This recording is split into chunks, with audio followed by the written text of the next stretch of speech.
there are 5 more dog facts that we've all heard and probably believe, but it turns out they're totally false. Number 4 might actually blow your mind. Let's bark about it.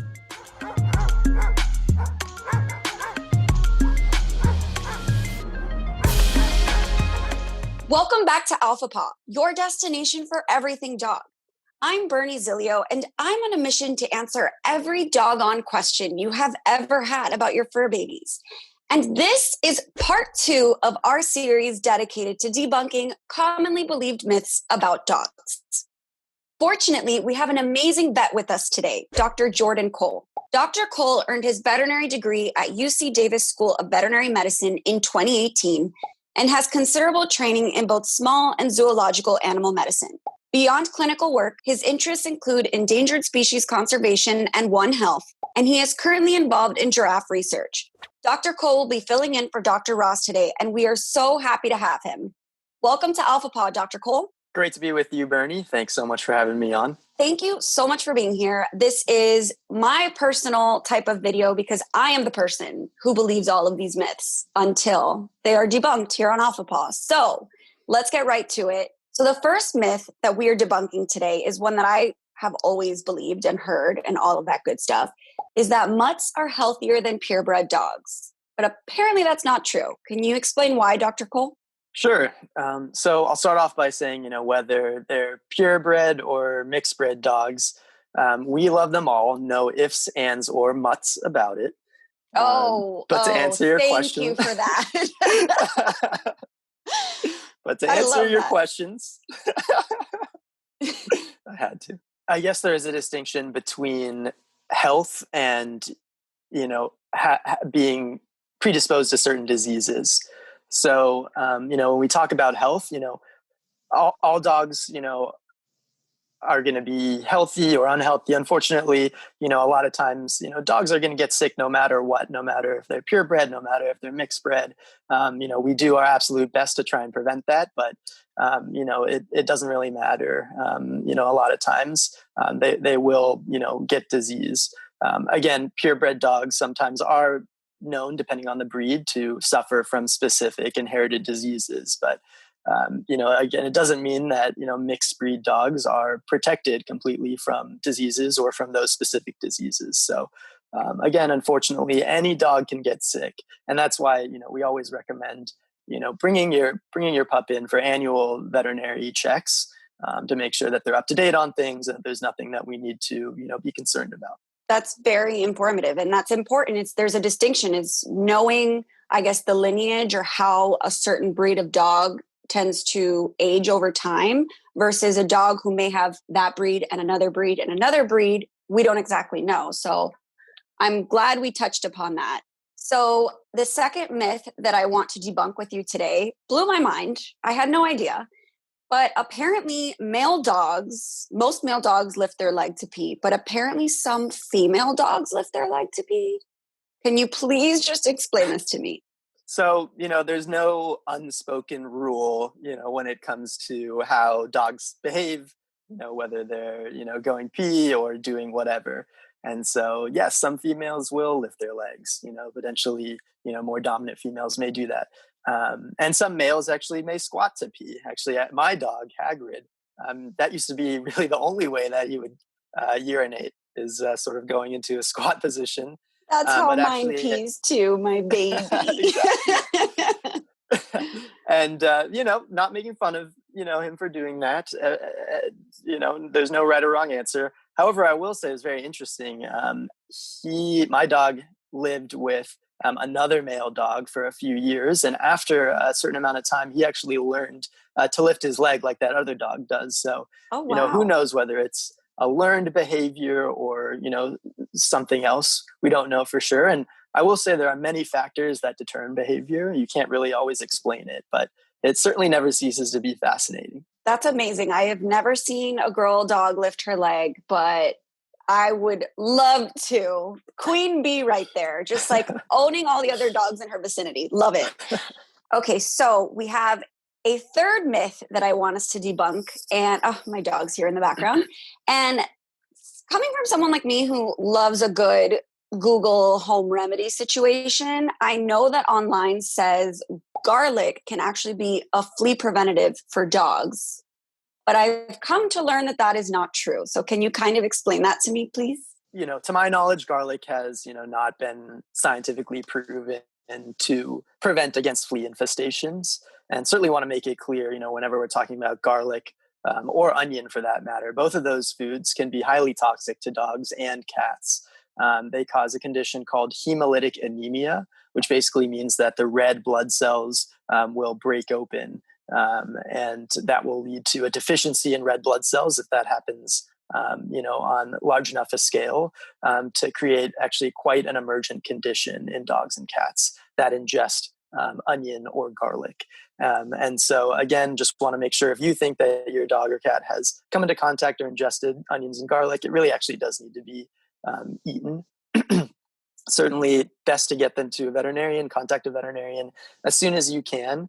If it's within, an hour or so, we may be able to induce vomiting at the veterinary clinic and get some of that material out of their system. But, unfortunately, if they do start showing signs of hemolytic anemia because of ingesting garlic or onion, that may, necessitate pretty intensive hospitalization, potentially things including blood transfusions. So bottom line is, anything including garlic or onion, want to try and keep that away from your dog or cat as much as possible. Got it.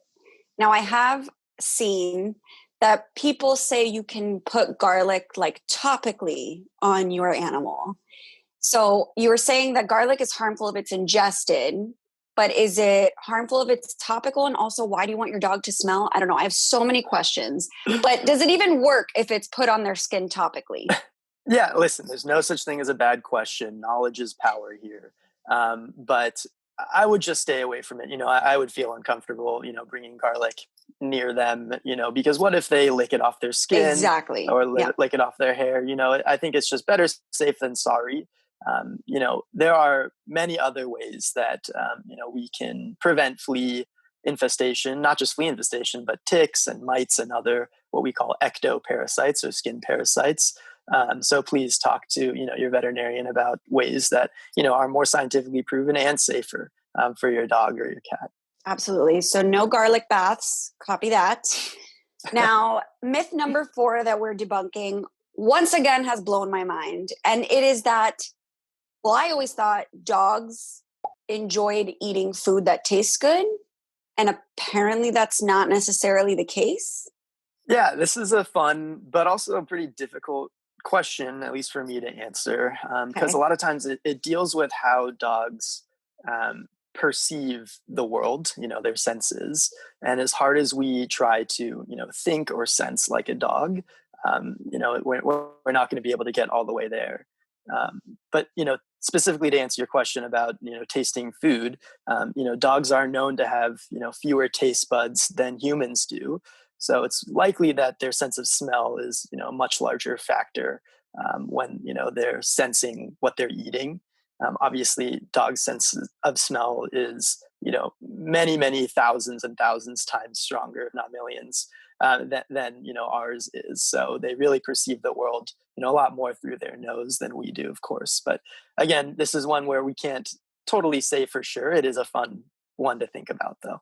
It definitely is. That's very interesting because I don't think dog food smells that bad, but I absolutely don't want to try it. So I think what you're saying kind of makes sense. I'm sure it's marketed so that it smells good to them, and I'm sure it's packed with all the nutrients that they need. So I'm kind of understanding. I don't know if you can hear my dog squeaking his toy extremely loudly. I think he agrees with you. He does. And in fact, the toy he's squeaking, because I can hear the squeak, it's his chicken toy. So he knows we're talking about food. I wish he would bring it over here. But okay, so let's move on. Oh, this one is another crazy one. So another myth that I see on the internet floating around is that dogs eat rocks and like dirt and sometimes another dog's poop if they're like nutrient deficient. Can you explain if that's true or not and where that would even come from? So, dogs eat, what we may find as gross or completely unappetizing, items, potentially for a lot of reasons. Sometimes this is actually a condition which is called pica, which, actually humans suffer from as well. But we don't always know why dogs, eat those things. Maybe it smells interesting to them, even though to us it might not, or it might smell disgusting. Maybe they're bored, or there's another sort of behavioral condition going on that's causing them to, start eating things like that. Or, there could be a possible nutrient or micronutrient deficiency, that is leading them to eat things that, we wouldn't normally expect them to.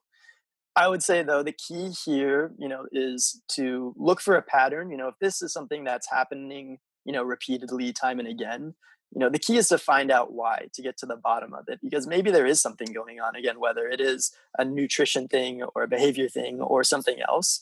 And so, feel free to talk to your veterinarian about it, even if it might be a little bit, embarrassing to discuss. But it Hi, might be my very dog important. only eats rocks. Can you tell me what's wrong with them?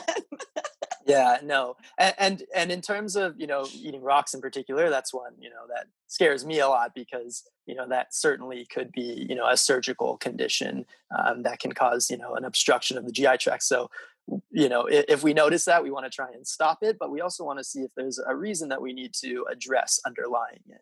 Totally. And I do think there is a small part in all dogs. They're just rascals and they like getting into things and they eat things they know they shouldn't be eating because they're bored and they enjoy getting a rise out of us, right?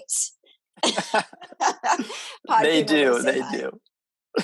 Amazing. Well, thank you so much, Dr. Cole. Once again, my mind is completely blown and I feel like I have so much more knowledge about dogs. Do you have more questions? Drop them down in the comments section below. Once again, I'm Bernie Zilio, and this is Alpha Pop. Be sure you subscribe to our channel so you don't miss one single doggone episode. We'll see you next time.